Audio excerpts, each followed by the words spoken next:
Саламатсыздар ма, құрметті оқушылар. Бүгін біз алгебра 7-ші сынып 6-47 есепті шығарамыз. Бұл жерде өрнекті көрсетілген амалды орында дейді. Яғни мына екі бөлшекті қосуымыз керек. Бұл екеуін қосу үшін ортақ бөлім береміз. Ортақ бөлім x плюс y-тің өзі болады. Мұнда x плюс y-ті мынаға бөлетін болса, мұнда x түседі, мұнда x плюс y түседі.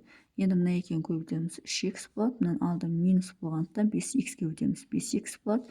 5y өтеміз, минус 5y болады. Енді барып, мұна 3x пен минус 5x-тен бір-біріне алынып кетіп, минус 2x болады, минус 5y болады. Бөлінген x плюс y. Міне осы күйінше қалады бірінші бөлшек.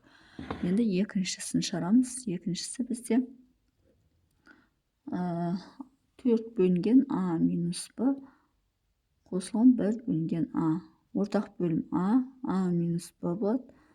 Енді мына бөлетін болсақ a болады, мына бөлетін болсақ a минус b болады. Сонда мына екеуін көбейтетін болсақ 4a болады, плюс a минус b тең 4a-ға a-ны қоссақ 5a болады, минус b болады. Бөлінген a минус b.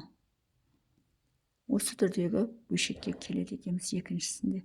Енді үшіншісін шығарамыз. Үшіншісі бізде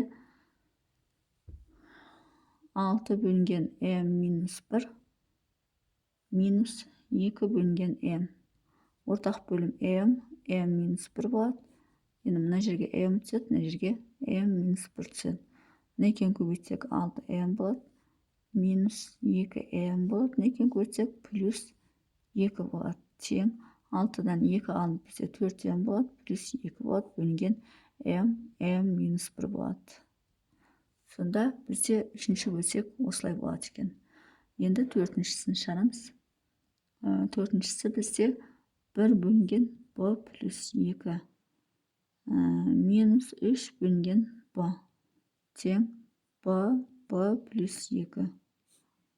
Мына жерге b түседі, мына жерге b плюс 2 түседі.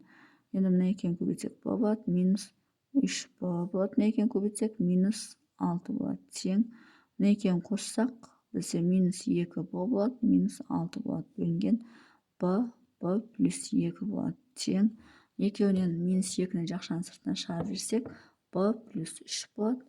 Бөлінген b плюс 2. Сонда осы түрдегі бөлшекке келеді екенбіз. Сонымен есептің шығару жолы осындай. Егер есептің шығару жолы түсінікті болса, лайк басып, комментарий жазып, каналыма тіркеліп кетсеңіздер болады.